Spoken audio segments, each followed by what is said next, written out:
بسم اللہ الرحمن الرحیم۔ حضرت ابوذر غفاری رضی اللہ عنہ سے روایت ہے کہ رسول اللہ صلی اللہ علیہ وآلہ وسلم نے ارشاد فرمایا، جب قیامت قریب ہوگی تو ریشمی لباس کی کثرت ہوگی، تجارت بہت بڑھ جائے گی،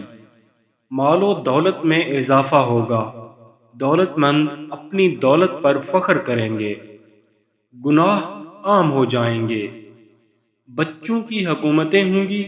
عورتیں بڑھ جائیں گی، بادشاہ ظالم ہوں گے، ناپ تول میں کمی کی جائے گی،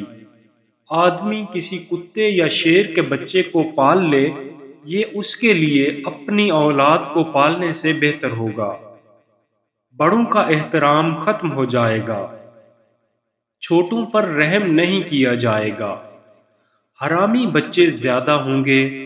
حالات اس حد تک گندے ہو جائیں گے کہ آدمی سڑک کنارے عورت سے زنا کرے گا، کوئی شریف آدمی ان کو دیکھے گا تو صرف اس کی غیرت بھی اتنی ہی ہوگی، وہ کہے گا تم سڑک سے دور ہٹ کر یہ کام نہیں کر سکتے۔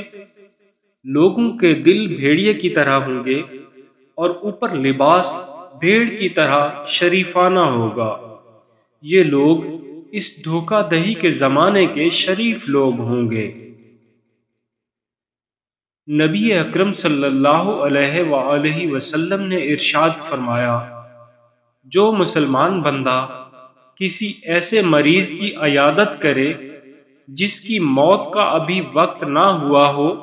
اور 7 بار یہ دعا پڑھے، اسأل اللہ العظیم رب العرش العظیم ان یشفیک، میں عظمت والے اللہ اور عظیم عرش کے مالک سے دعا کرتا ہوں کہ وہ تمہیں اچھا کر دے، تو ضرور اس کی شفا ہو جاتی ہے۔